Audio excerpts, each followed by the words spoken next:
আসসালামু আলাইকুম সুপ্রিয় এলাকাবাসী, সবাইকে জানাই এই সকালের শুভেচ্ছা। আমি যে বিষয়টি উপস্থাপন করতে চাচ্ছিলাম, আজ থেকে 3 থেকে 4 বছর আগে যে তাল গাছগুলো লাগানো হয়েছিল, সেই গাছগুলো এখন অনেক সুন্দর। তার পাতার ডালপালা ছেড়ে মোটামুটি অনেকটা বড় হয়েছে। কিন্তু আফসোসের বিষয়, কিছু জ্ঞানহীন মানুষ, কিছু অসচেতন মানুষের কারণে কিছু কিছু চারাগুলি এখন মরণাপন্ন অবস্থায়।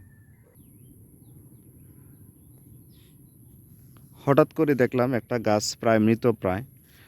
আমি অবাক হয়ে গেলাম, তাল গাছ তো মরে না, তার কারণটা কি? এখন গাছটা যখন আমি নাড়াচাড়া দিই, দেখি এই যে দেখেন, এই যে দাও দিয়ে কেটে ফেলছে, এই যে দাও দিয়ে কেটে ফেলছে। কাটার পরে এটা গর্তের ভিতরে আবার ঢুকায় রাখছে, গর্তের ভিতরে আবার ঢুকায় রাখছে। এখন আপনারাই চিন্তা করেন, একটা মানুষ কতটুকু অবিবেচক হলে এই ধরনের কাজটা করতে পারে। একটা গাছ তো তারা লাগাতে পারেই না, বরঞ্চ আরও কেটে ফেললো। বালিয়া ব্লাড ব্যাংকের সভাপতি জনাব আশরাফুদ্দিন সাহেবের দৃষ্টি আকর্ষণ করছি।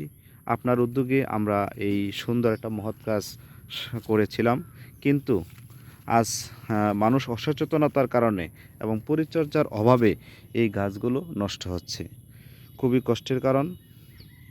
আমি আশা করি আপনি সহ এবং অন্যান্য যারা সচেতন অভিভাবক আছেন এবং সচেতন ব্যক্তি আছেন, আপনারা এই গাছগুলো রক্ষার জন্য এগিয়ে আসবেন।